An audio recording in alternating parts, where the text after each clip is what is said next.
Assalamualaikum teman-teman, perkenalkan nama saya Nova Fitriana NIM 031 dari kelas 2022A jurusan Teknologi Pendidikan. Kali ini kita akan mempelajari dukungan ilmu lain terhadap teknologi pendidikan. Yang pertama yaitu mendeskripsikan data dari konstruk teoretik, bidang gerakan dan profesi. Teknologi pendidikan melibatkan penggunaan alat, aplikasi, dan platform teknologi untuk meningkatkan proses pembelajaran dan pengajaran. Ini melibatkan konstruk teoris, ide gerakan, dan profesi yang berbeda. Berikut adalah penjelasan singkat tentang setiap bagian. Konstruk konseptual atau teoritis. Yang pertama yaitu teori pembelajaran. Teknologi pendidikan sering sekali didasarkan pada berbagai teori pembelajaran seperti behaviorisme, kognitivisme, konstruktivisme, atau teori-teori lainnya. Ini membentuk landasan bagi pengembangan strategi dan alat teknologi yang efektif. Yang kedua yaitu desain instruksional. Konstruk ini mengacu pada cara-cara merancang pengalaman pembelajaran yang efektif dengan menggunakan teknologi. Desain instruksional mempertimbangkan bagaimana menyusun konten, aktivitas, dan evaluasi dalam lingkungan digital untuk mencapai tujuan pembelajaran.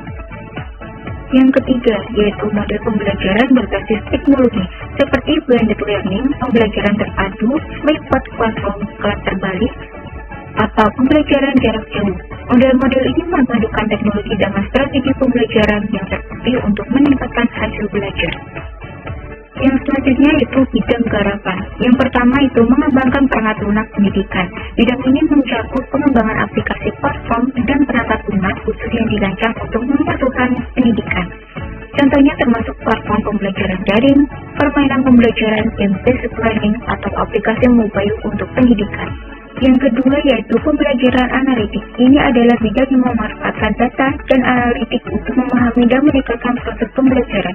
Penggunaan data pembelajaran, pengajar, dan desainer dapat mengidentifikasi pola, kebutuhan individu, siswa, dan mengukur efektivitas instruksi. Yang ketiga yaitu virtual reality atau VR. Teknologi ini memberikan pengalaman pembelajaran imersif. Siswa dapat menjelajahi lingkungan virtual atau menambahkan elemen digital di dunia nyata, meningkatkan pemahaman konsep-konsep abstrak. Profesi.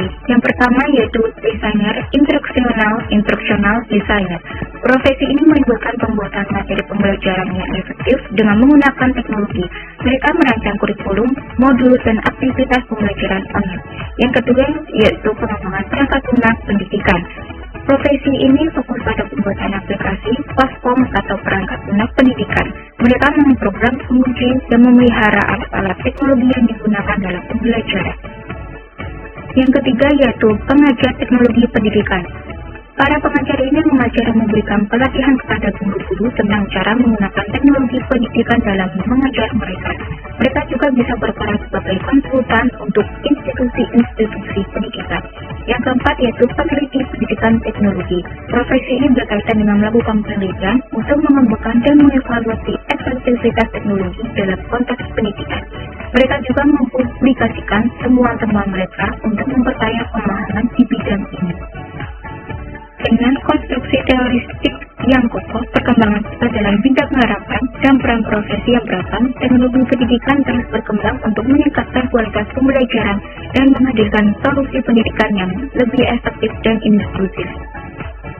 Baik, kita berlanjut pada mendeskripsikan perkembangan teori 13, perspektif historis 13, teknologi pendidikan. Yang pertama yaitu perspektif behavioristik, fokus pada hasil observasi perilaku dalam konteks pembelajaran.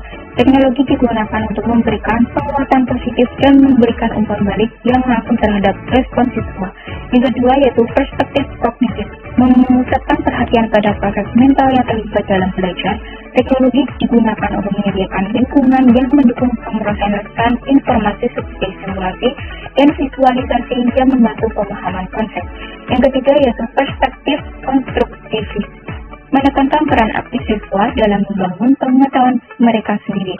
Teknologi digunakan untuk memberikan pengalaman yang memungkinkan siswa menciptakan pemahaman baru melalui interaksi dengan konten. Yang keempat yaitu perspektif sosial, memperhatikan pembelajaran sebagai proses sosial. Teknologi digunakan untuk mendukung kolaborasi diskusi, interaksi sosial antar siswa seperti forum daring atau proyek kolaboratif. Yang kelima yaitu perspektif konstruktivis sosial, penggabungan konstruktivisme dengan elemen sosial dalam pembelajaran. Teknologi ini digunakan untuk memfasilitasi pembelajaran berbasis proyek, diskusi kelompok, dan kemitraan dalam menciptakan pengetahuan. Yang keenam yaitu perspektif kontekstual, menyadari pentingnya konteks budaya, sosial, dan sejarah dalam pembelajaran. Teknologi digunakan untuk memberikan akses ke konten yang relevan dengan konteks siswa serta menghargai diversitas budaya. Yang ketujuh yaitu perspektif ekologis, memandang pembelajaran sebagai produk integrasi kompleks antara individu, teknologi, dan lingkungan. Teknologi digunakan untuk menciptakan lingkungan pembelajaran yang adaptif dan berkelanjutan.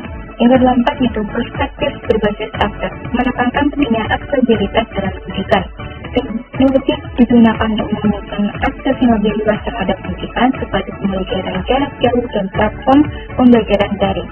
Yang terakhir yaitu perspektif kritis, melihat pendidikan sebagai alat untuk menganalisis dan mengubah struktur sosial yang ada. Teknologi digunakan untuk memungkinkan kreativitas siswa terhadap informasi serta memberikan akses ke perspektif alternatif.